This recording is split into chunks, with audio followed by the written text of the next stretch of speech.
Yo, what up guys? Welcome back to Sneaker Stories. As always, I'm your host Chris Jack. Today, another colorway of the Yeezy 350V2 from Adidas and Kanye West. This time it's the Zyon colorway. Without further ado, let's check them out.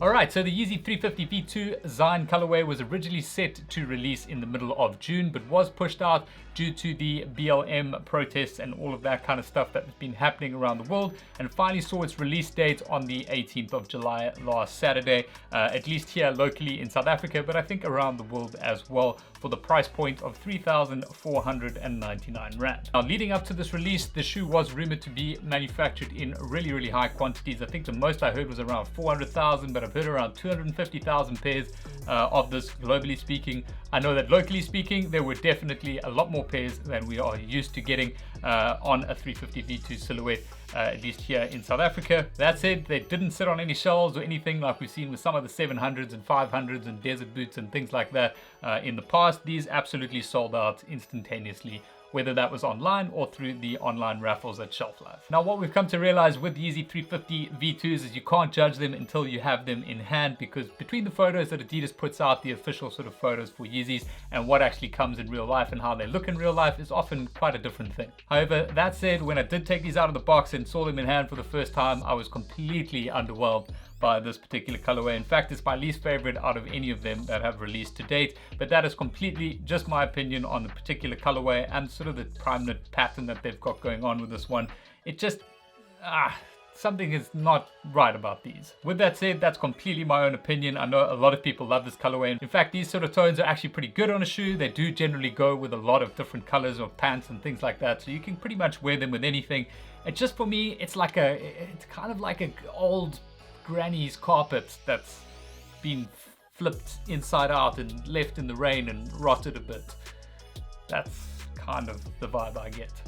But getting into the shoe itself, from a details point of view, they have made some changes, at least with the color blocking on the prime knit upper that you've seen here. So they do look slightly different to what we've seen in the past, but the biggest change on this particular pair is not only this darker brown translucent stripe, which is obviously that mesh material, it's the exterior stitching down the toe box section over here, which, as you can see, it's kind of like being flipped inside out. It's like the inside of a T-shirt stitch, if you would call it that. And that's something, for me, it just kind of looks a little bit fake. I don't know, maybe it will take some getting used to personally. I mean, it is very neat because it's a lot flatter than what we usually have on some of the other 350V2s in the past, where it's a little bit more ribbed and a thicker stitch. This is, you know, it's literally like flipped inside out, if you can imagine that. And continuing with that stitch in the heel section, that's obviously present there as well. There's no pull tab on this particular V2. That something is a preference of mine. I generally do prefer V2s myself without the pull tab. I just think they look a lot cleaner. Some people might find it a little bit more difficult to get into the shoe if you generally like the pull tab for that. So overall speaking, I do think the silhouette is quite a clean one, even though you do have this kind of sort of muddy road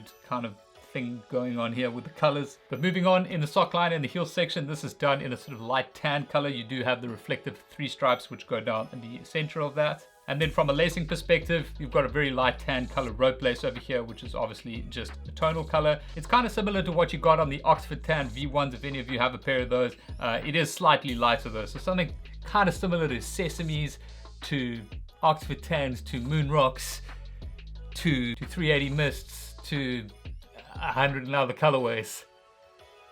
I'm hating too much, I'm sorry. And then that coloring on the lacing is obviously continued into the insole of the shoe. You've just got the Adidas Originals and Yeezy co-branding over there, which is done in a brown coloring. And then just checking out the midsole of the shoe, this is done in a translucent creamy color. You obviously do have the wrap up from the outsole, which is in a darker sort of yellowy brown color as well, which obviously follows through into the outsole of the shoe with the exposed boost window as per normal. So overall speaking, if you are into this particular colorway, it's definitely a good suggestion to go for, maybe if you don't have any other 350V2s.